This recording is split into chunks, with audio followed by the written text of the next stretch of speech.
Este es un extracto del documento completo de entrevistas a los estudiantes. Creo que dura casi 3 horas porque fueron entrevistados, creo que 6 parejas de estudiantes combinadas y se hizo una encuesta, se diseñó una encuesta respecto a la satisfacción, etcétera, del trabajo en el taller. Y luego hay otro documento que es de evaluación también del taller, que son entrevistas a los profesores que trabajaron como expertos externos, tuvieron ese rol, que fueron Andrés Perea, Enrique Azpilicueta y Salvador Pérez Arroyo. Bueno, entonces ahora yo creo que estamos todos y van a intervenir los estudiantes de la Universidad de Sevilla, acompañados por Mar Loren, la profesora. Pues es vuestro turno. Gracias.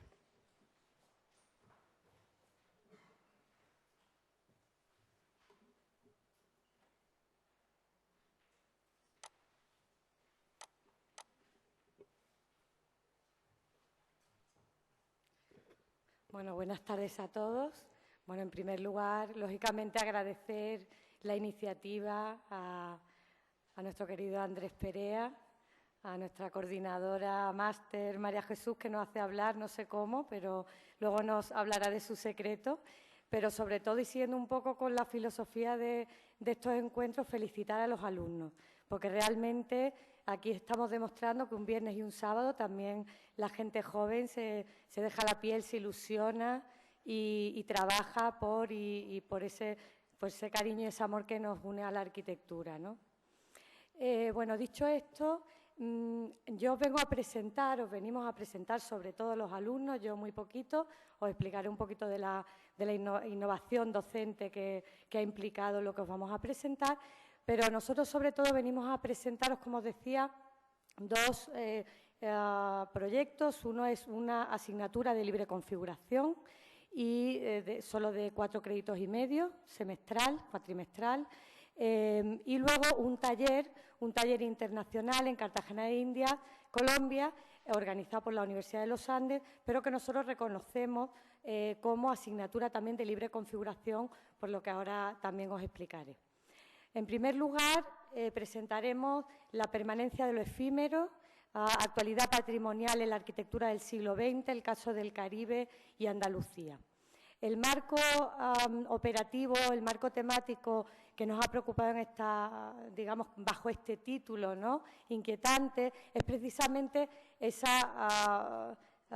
digamos, esa condición polémica que se plantea cuando intentamos enfrentar lo que es el concepto de propio y el carácter efímero propio de la arquitectura moderna, junto con esa voluntad de permanecer o de proteger del patrimonio.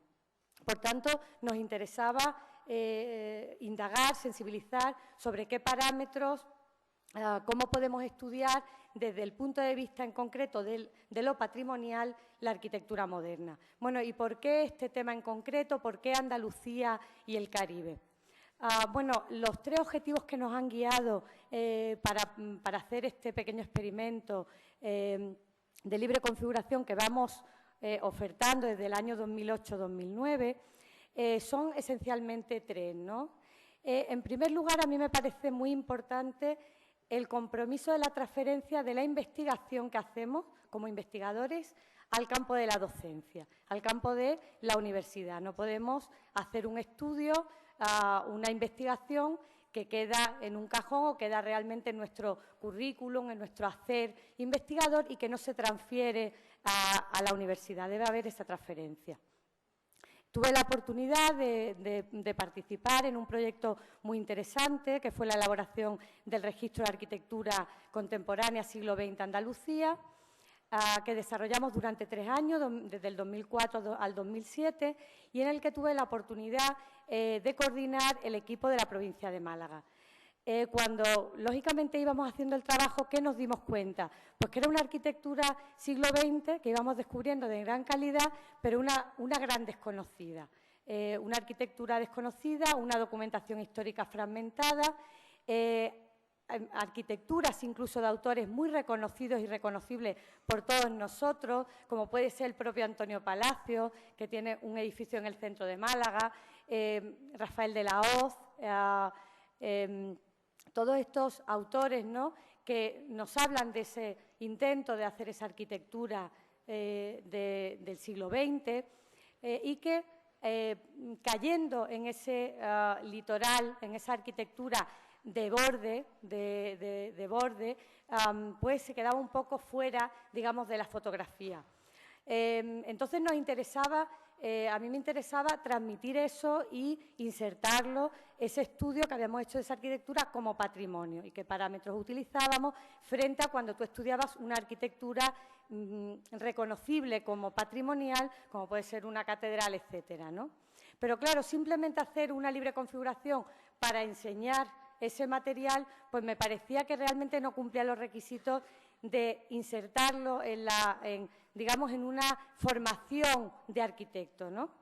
Por tanto, además de transmitir lógicamente, que me parecía interesante, que documentar, estudiar, sensibilizarse y proteger la arquitectura puede ser también una actividad del arquitecto, me parecía importante darle una vuelta de rosca. ¿Cómo lo hicimos? Bueno, pues ahí vendría el segundo objetivo, la interdisciplinaridad. Me parecía interesante implicar al departamento de proyectos bueno, en este barco, ¿no?, que en principio empezaba con un tema, como veis, histórico-teórico, porque yo realmente soy profesora de Historia y Teoría de la Arquitectura. Con lo cual me ha encantado que empecemos con el vídeo, porque efectivamente cuando me dirijo a un profesor de proyecto, aunque habíamos coincidido en fin de carrera, etcétera, pues tenía lógicamente esa inquietud de, bueno, esto no se ha hecho, ¿cómo vamos a hacer un taller? Pues me interesa, venga, vamos a hacerlo, ¿no? ¿Por qué no? Y montamos esa interdisciplinaridad en la cual había un profesor de Historia de la Arquitectura, que era yo misma, y un profesor de proyectos, que ahora veremos que es Ignacio Capitán Carmona, ¿no? Junto con nosotros, y ahí va el tercer objetivo, la movilidad y la internacionalidad. Me parecía que tampoco nos debíamos quedar en Andalucía, no solo dar a conocer nuestra arquitectura siglo XX de un territorio específico del litoral o de periferia, ¿no?, como Andalucía, sino que, ¿por qué no?, contar con otras arquitecturas, otros territorios que pueden estar en situaciones similares y que nos ayudan a entender los paralelismos y las diferencias. Entonces, ahí metimos también en el barco a la Universidad de Puerto Rico y en ese momento también entró un profesor de Historia de la Arquitectura de Puerto Rico y un profesor de proyectos. Se cierra un poco el paquete convenciéndolos para que también demos esa asignatura allí. Allí ha adquirido mayor importancia, ellos lo han convertido en un taller de proyectos con el mismo nombre, tiene muchas más horas lectivas, pero realmente se vuelve a repetir el patrón y volvemos nosotros a ir allí para ayudarlos y para generar esa unión, que se hace a través, lógicamente, de las sesiones críticas, pero también a partir de conferencias, pues de esas arquitecturas siglo XX miradas desde ese enfoque. Con eso yo creo que ahora ya ellos nos explicarán cómo se desarrollaba el taller, etcétera.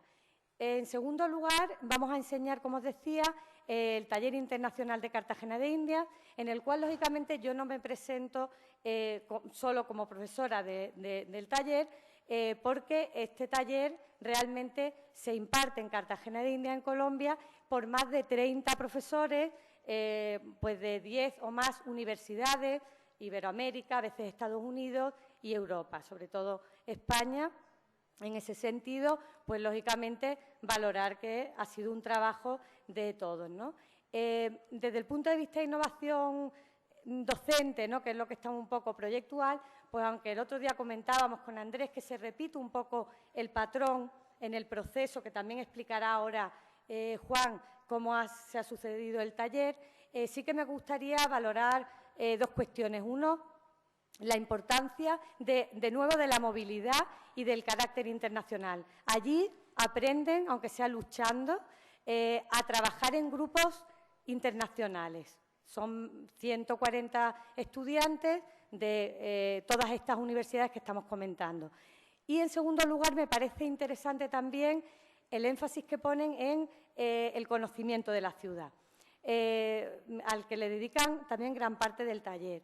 En este sentido, en ese análisis de la ciudad, la innovación que supone, que yo creo que aquí debemos también agradecérselo al profesor Rafael de la Cour, que también tenemos la suerte de tenerlo aquí, quien con su esfuerzo y permanente trabajo en este taller pues ha implantado este sistema junto con otros profesores de la Universidad de los Andes de la deriva, que ayer también se habló de ello y que también hoy nos explicarán los alumnos. Bueno, pues nada, sin más, bueno, pues espero que sobrellevemos como se puede esta tarde de sábado y, bueno, esperamos luego vuestros comentarios también en el debate. Gracias.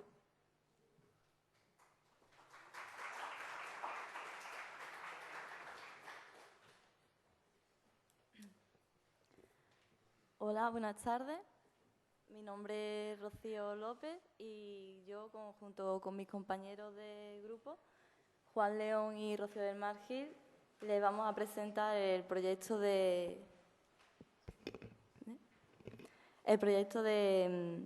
la asignatura de libre configuración de permanencia de lo efímero, impartida en la Universidad de Sevilla. Y, bueno, antes contar que es una asignatura de libre configuración, como ha dicho Mar, y en la cual hicimos grupos de trabajo de 3 o 4 personas y cada uno de ellos nos dedicamos a un proyecto específico en la Costa del Sol.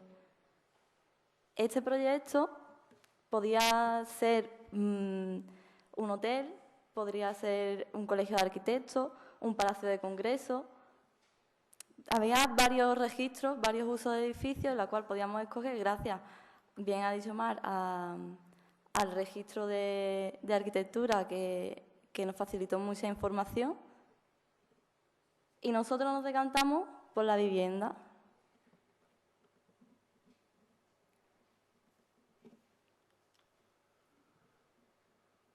Nosotros nos decantamos por un conjunto de torres en Torremolinos, 21 torres para ser más exactos, de 15 plantas de altura y en cada piso tenía 3 apartamentos.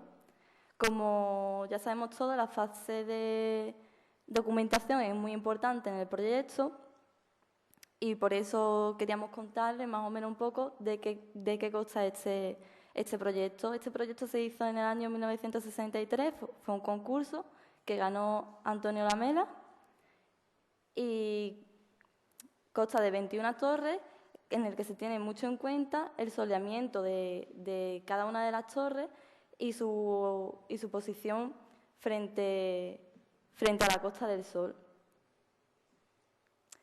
Cada una de las torres se constaba por 3 paralelepípedos que se ensamblaban entre sí,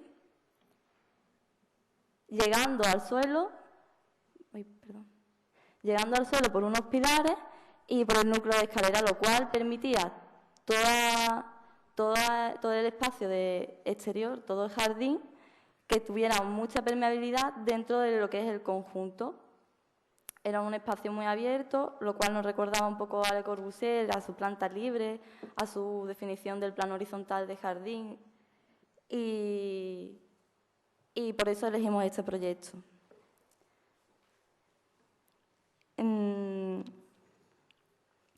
Como podemos ver, que no sé si se ve el ratón, aquí nos quedaría el paseo marítimo y las torres darían una cara mucho más abierta al paseo marítimo que a su fachada trasera, que es donde estaría pues, el núcleo ascensor y en la parte delantera pues donde estaría el núcleo de terraza y donde se podía disfrutar más de la vivienda. Aquí tenemos la planta. Esta es la planta general, consta de las 21 torres. Como podemos ver, las torres son muy altas, pero la densidad del conjunto no te da esa sensación porque posee mucho espacio libre. Y estos son los 3 paralelepípedos que se ensamblan con el núcleo de ascensor aquí, que es el que llega hasta el suelo. Y cada uno de estos 3 paralelepípedos funciona como un apartamento. Claro, estos apartamentos en un principio se proyectaron para hacer una segunda residencia, Pero claro, a lo largo de los años aquí se han ido quedando muchos de esos turistas que venían y lo han convertido en su residencia habitual. Aquí vemos las dos fachadas distintas. Esta es la trasera, mucho más cerrada, mucho más hermética que la delantera, que también le interesa mucho crear esos planos horizontales que forman las terrazas. Ay, perdón. Y como información de lo que es el conjunto, pues esta es la información que teníamos y a partir de aquí pues decidimos hacer un estudio tanto histórico como de la zona y sociológico, que nos lo va a explicar nuestro compañero. Hola, buenas. Yo soy Juan. Pues yo empiezo haciendo un análisis histórico, empezamos haciendo un análisis histórico y un análisis sociológico. En el análisis histórico, pues lo que intentamos expresar, intentamos analizar todo el boom que se ha sucedido en la Costa del Sol en los años 60, ¿no? El boom turístico, la construcción de residencias de segunda vivienda, la construcción de viviendas de segunda clase y... Sí, sal. Escape. Sí, vale, aquí a la izquierda. Vale. Y sería una primera toma de contacto con el...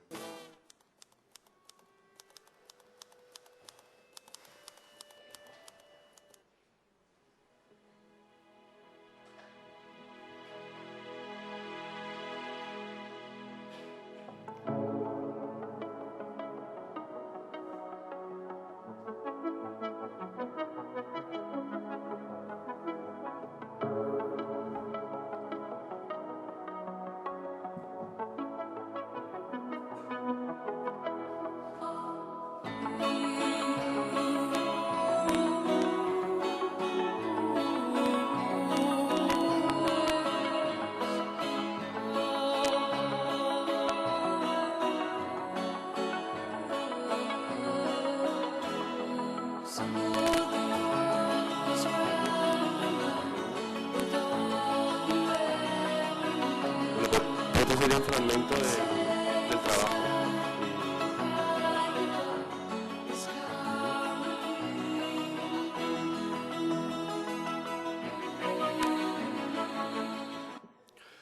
Pues tras este análisis histórico que hicimos, vimos que queríamos saber qué pasaba realmente en el interior. Entonces realizamos un análisis sociológico de la gente que vivía en el complejo, ¿no?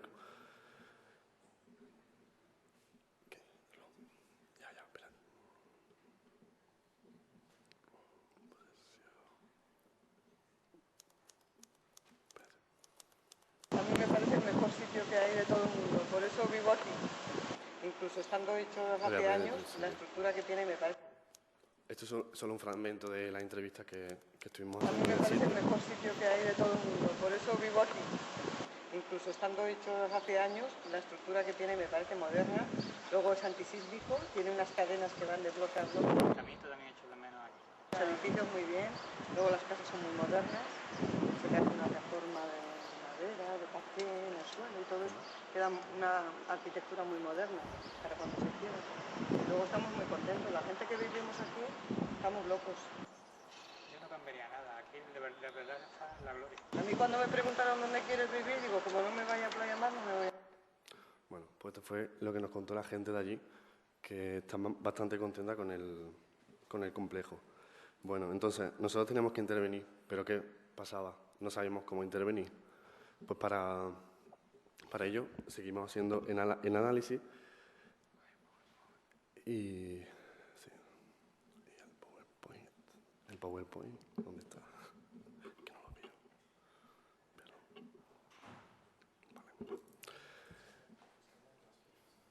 Vale. Y queríamos, entonces analizamos los entornos, los bordes, qué pasaba. Queríamos saber qué pasaba con los bordes. Bueno, nuestro complejo eran 2 manzanas cerradas herméticamente y la verdad es que se realizaba una serie de... Cada manzana tenía su propia... contaba con una serie de...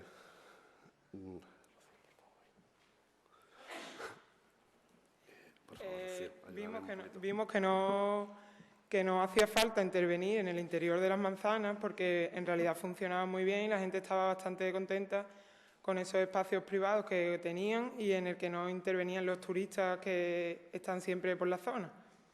Entonces pensamos que la zona mejor para intervenir eran los bordes, que es donde quizá la gente del conjunto residencial menos vivía.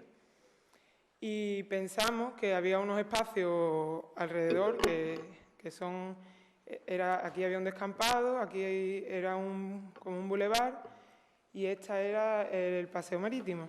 Entonces pensamos que era importante darle a ese conjunto un carácter también público y rescatando los bordes y relacionándolos con el espacio público que hay alrededor, de forma que formábamos como una malla. En esta zona queríamos, en estos bordes, crear unas distintas sensaciones, que las personas pudieran pasear, descansar o estudiar o lo que quisieran, o cualquier cosa de ocio. Pensamos que una buena forma de distinguirlo de la zona privada era tratándolo de una forma bastante diferente. Para ello pensamos que una forma era utilizar unos pavimentos más duros que los que existen en el conjunto, jugando con la paleta cromática, de forma que el recorrido fuera como un juego. Entonces, como han comentado esta mañana otros compañeros en exposiciones, los distintos colores pueden crear muchas sensaciones distintas y esto es lo que queríamos conseguir. Entonces, el recorrido que queremos plantear empezaría desde la playa y le daría toda la vuelta a todo el edificio y lo relacionaría con los espacios de alrededor. Creamos un pavimento con forma de hexágono que en algunas zonas se convierte en mobiliario y ese mobiliario lo trasladamos a la zona de alrededor para que siga esa continuidad que queríamos mantener. Además de mantener los distintos colores con los pavimentos, pensamos que la vegetación también era una forma de acompañar a ese pavimento. En cada zona del recorrido se va sucediendo una vegetación distinta con el color del pavimento, más o menos, porque la vegetación no... Este sería el plano de vegetación que antes... para empezar el recorrido, creamos como una plaza, que sería esta zona de aquí, una plaza y un acceso a un mirador en la planta alta de los edificios. No queríamos interceder tampoco en el recorrido privado de ese edificio, entonces creamos un acceso distinto que veremos más adelante. Después, en el recorrido le sucede un centro de recepción, un túnel de conexión entre las dos zonas y varios espacios de exposición y de interacción para utilizar Internet y eso. Lo primero que mostramos aquí es el centro de recepción, que intenta encaminar a los visitantes recogiéndolos mediante un muro y conduciéndolos por ese recorrido. Después ese espacio queda libre al aire libre y hay otro espacio más cerrado que sería para quedarse un poco ahí a estudiar o a unos archivos, oficinas o algo. Después, esto que os comentaba antes, el acceso al bloque, esta sería la planta baja del bloque actual y planteamos un acceso independiente por un ascensor que solo se conecta en el edificio en la última planta. Entonces, Esto sería un mirador hacia la playa porque creemos que era una buena forma de poder mirar al mar. Y este edificio solo utiliza los accesos comunes para la salida de emergencia y para el abastecimiento del bar, pero lo demás por fuera. Luego, esta zona de aquí no queríamos que se interrumpiera por la carretera el recorrido y pensamos en hacer un túnel subterráneo que tiene una forma así un poco dinámica para crear exposiciones que fueran temporales. Y a la vez que vas pasando vas viendo esas exposiciones.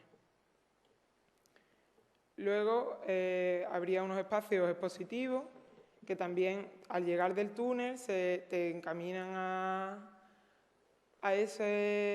entrar en el edificio para que no sigas por fuera y te obliga como a seguir hacia adelante a ver las exposiciones y a volver a seguir.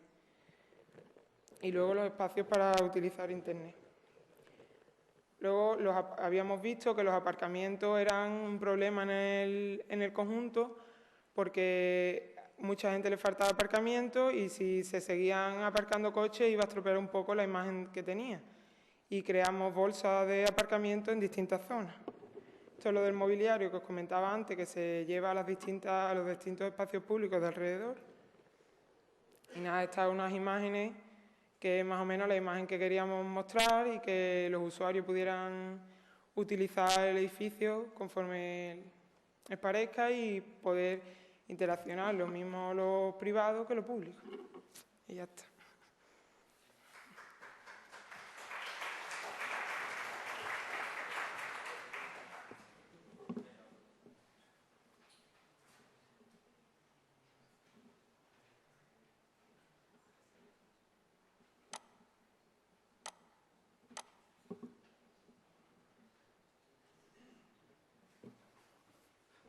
Bueno, ante todo, buenas tardes y voy a intentar exponer un poco esta experiencia que alguien denominó 24º Taller Internacional de Arquitectura de Cartagena de Indias. La organización es de la Universidad de los Andes de Bogotá y agradecer a Mar la oportunidad que nos brinda desde la Universidad de Sevilla. Bueno, el taller se encuentra en Cartagena de Indias, la costa del Caribe de Colombia, y tiene como título Arquitectura para un centro amurallado. Para entender un poco la ciudad, aunque se trata de una ciudad histórica, encontramos dos tendencias turísticas. Uno que viene dado en el centro histórico por una huella cultural, frente a otra que es la zona de Boca Grande, que es la zona un poco más de playa y visita turística. En cuanto al proceso metodológico, es un proceso muy claro que trata de 4 acciones: ver, proponer, escuchar y decidir, que se llevan a cabo durante 4 semanas. El taller propone 4 programas públicos, 6 programas públicos en 6 lotes a través de este centro histórico. Como vemos, los lotes tienen una característica común y es que tratan el enfrentamiento sobre el borde de la ciudad y el diálogo un poco con la muralla. Ante estos 6 lotes, que lo llaman, y estos 6 programas dan cabida a un total de 36 grupos, que cada uno tiene como una actividad diferente. Bueno, decir que estos grupos de trabajo son grupos mixtos, en los cuales no participan 2 personas más de un mismo país, y que dentro del propio grupo ya se lleva a cabo una experiencia cultural de intercambio de conocimiento, de palabras, realmente una experiencia dentro del propio grupo. En concreto, a nuestro grupo nos tocó el lote 4 realizar un museo. En esta primera semana de ver se lleva a cabo la toma de datos objetivos Vemos un poco que esta es la situación de nuestro lote, desde la vista de la muralla y un poco el entorno urbano en el que estamos trabajando. También se lleva a cabo una serie de conferencias y una realización de una maqueta en esto que podemos llamar un análisis objetivo de la primera semana. Con ello, la conferencia nos da un poco a entender cuál es la problemática de la muralla y cuál es la actual muralla que vemos en amarillo. También nos encontramos ante un tratamiento de aguas diferentes entre las lagunas y la zona de mar abierto. Debemos entender también que dentro de este anillo amurallado tenemos dos grandes barrios, uno que sería la zona del centro y San Diego, que como vemos es la zona de cara al turista, es la zona más llamativa, frente al contraste de la zona de Getsemaní, donde nuestro lote se encuentra por aquí. Esta zona de Getsemaní desaparece un poco esa idea de ciudad, del consumismo hacia el turista y pertenece un poco más a la vida del cartagenero. También destacar, porque topográficamente encontramos el castillo de San Felipe, lo podemos ver aquí, que también iba a ser un poco de importancia hacia nuestro lote. Bueno, aparte de estos análisis urbanos, que vemos los puntos más importantes que he hablado de la zona centro, nuestra localización de lote como zona puente, también se promueve un análisis subjetivo. Lo estuvimos hablando gracias a Rafa de la CUR, que es el que lleva todo este trabajo. Se promueve una serie de derivas. Yo creo que ayer el debate se especializó más en qué bonita es la deriva y eso, y yo quería un poco decir que trataba de una serie de pasos. Es un instrumento en el que primero se promueve una estrategia, segundo se realiza una toma en contacto y tercero se produce un vídeo, pero el resultado final del vídeo es como una excusa por la cual el proyectista interviene un poco más en la ciudad. Me pareció interesante porque también se llevan a cabo una serie de votaciones sobre estas derivas, poner un poco la deriva ganadora, para agilizar el proceso. He dejado el enlace. No hemos conseguido el vídeo en calidad completa, pero creo que puede funcionar.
I believe that Gandhi's views were the most enlightened of all the political men in our time. We should strive to do things in his spirit, not to use violence in fighting for our cause, but by non-participation in anything you believe is evil.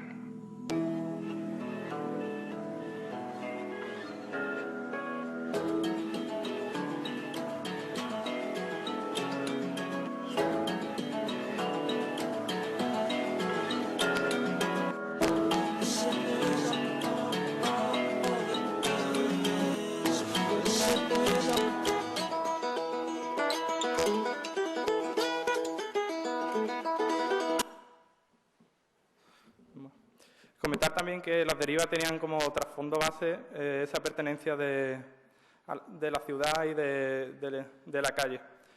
Como comenté, aquí tenéis el enlace de todas las derivas por si queréis revisarlas. Y tras esta primera semana se lleva a cabo una segunda semana de una primera propuesta, una tercera semana de oír a profesores que van pasando por las mesas y cada uno va aportando lo que él puede, y una última semana la que se decide totalmente. No me quiero extender mucho y voy a pasar un poco también a la propuesta de manera rápida. Como he dicho, bueno, nuestro lote estaba situado entre dos lotes vecinos. Con esta serie de espacios públicos también se quería crear una cualificación mejor de la ciudad, y los principales puntos a los que teníamos que atender era el Castillo de San Felipe y la zona de la muralla. Nuestro punto de partida desde el museo es que, en concordancia con esta pertenencia de la calle que se lleva a cabo, de los vendedores, de ese intercambio, queríamos acercar un poco más la cultura y que no fuera como un baúl cerrado nuestro museo. Queríamos que fuera como un árbol más de la ciudad. Para ello trabajamos desde un primer punto de vista urbano, con una serie de grapas polifuncionales que no albergarían una función predeterminada, sino que podrían dar lugar a diversas actividades de acercamiento de las nuevas tecnologías, de esta idea de venta en la calle, de un poco de ese trabajo libre que se propone, de instalaciones. Y esta serie de grapas, que son como unos módulos un poco trabajados con el entorno, no estaban como muy definidos, sino que era una propuesta más de ideas. También conseguían conectar esta zona que encontrábamos que la muralla ya no existía, la habían derribado. Desde ese punto de vista también nuestro museo queríamos que tuviera una cierta concordancia con esta vista urbana, y planteábamos una serie de volúmenes, una serie de pastillas, basándonos un poco en esta trama de la ciudad que encontramos, de pequeñas casitas adosadas. Intentamos transferir un poco a cómo podía ser eso en un espacio público. Bueno, la idea de proyecto la basamos resumidamente, son como 3 pastillas que vemos como amarillo, que sería la zona secundaria del museo, de bibliotecas, talleres, administración, que estaban cosidas por la pastilla azul que vemos, que es como una galería permanente que estaría totalmente abierta al público. Pero sobre todo lo que nos interesaba era esa apropiación de la ciudad que se llevaba a cabo. También un poco no tienen un orden aleatorio, sino que presentan una serie de vistas hacia el castillo y eso, pero no me quería extender demasiado. En la sección vemos esta idea de cultura totalmente libre, con este trabajo de la rampa, que nos ayudaría un poco al tema de carga y descarga. Y bueno, ya a pasar que finalmente se realiza una maqueta donde podemos comprobar nuestro proyecto. Se trata de un taller con una metodología muy concisa, y por eso me gusta también la idea de que esta experiencia, este conocimiento se queda como en nuestra memoria.